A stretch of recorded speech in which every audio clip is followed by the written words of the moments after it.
Jangan lupa di-subscribe, share, dan komennya Bro dan Sis. Terima kasih sudah menonton. Banyak orang tuh jago banget nutupin perasaannya. Bukan pakai lakban, tapi pakai senyum palsu, ketawa garing, atau sok sibuk biar kelihatan fine-fine aja. Padahal dalam hatinya kayak warung Indomie jam 3 pagi, sepi tapi berantakan. Masalahnya, karena terlalu sering nutupin, lama-lama kita jadi nggak sadar sama apa yang kita rasain sendiri. Kita kayak orang yang tinggal serumah sama hatinya, tapi udah lama nggak ngobrol. Minimal nih, kita harus bisa ngeh. Sekarang gue lagi ngerasa apa sih? Sedih? Marah? Cemburu tapi gengsi? Atau jangan-jangan gue cuman lapar? Kadang kita galau bukan karena cinta, tapi karena perut keroncongan. Nah, kalau udah paham perasaan sendiri, kita bisa lihat posisi kita ada di mana. Ada 3 rumus sederhana buat ngecek posisi batin kita. 1. Orang jahat, no keluar, yes ke dalam. Artinya, dia nggak peduli orang lain, tapi dia dengerin banget isi kepalanya sendiri. Sayangnya, isinya dendam, curiga, dan ego. Ibaratnya, hatinya kayak Tupperware isi dendeng busuk.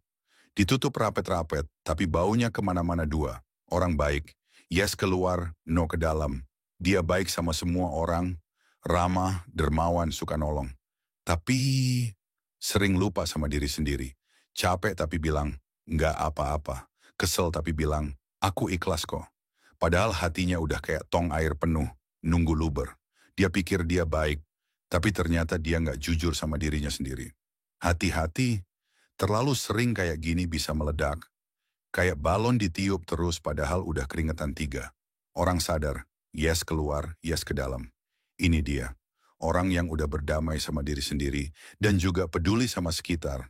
Dia tahu kapan harus nolong orang, tapi juga tahu kapan harus bilang, maaf, gue butuh waktu buat diri gue dulu. Dia bukan egois, tapi realistis. Karena dia ngerti, nolong orang lain itu penting, tapi menolong diri sendiri itu wajib.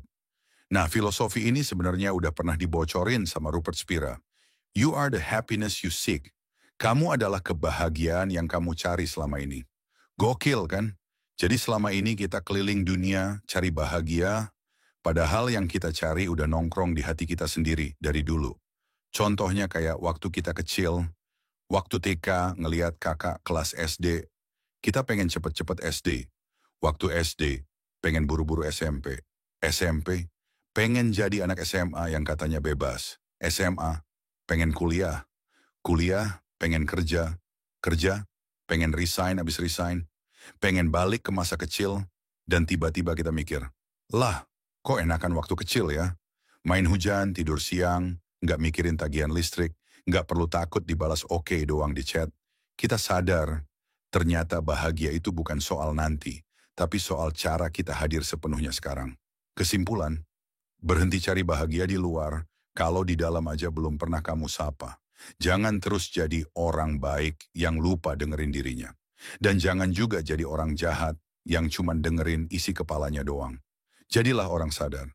Karena hidup itu bukan balapan. Kalau kita terus ngejar yang di depan, kita bakal capek terus. Padahal kadang, kebahagiaan itu lagi duduk di belakang, sambil bawa gorengan. Jangan lupa di-subscribe, share, dan komennya Bro dan Sis. Terima kasih sudah menonton.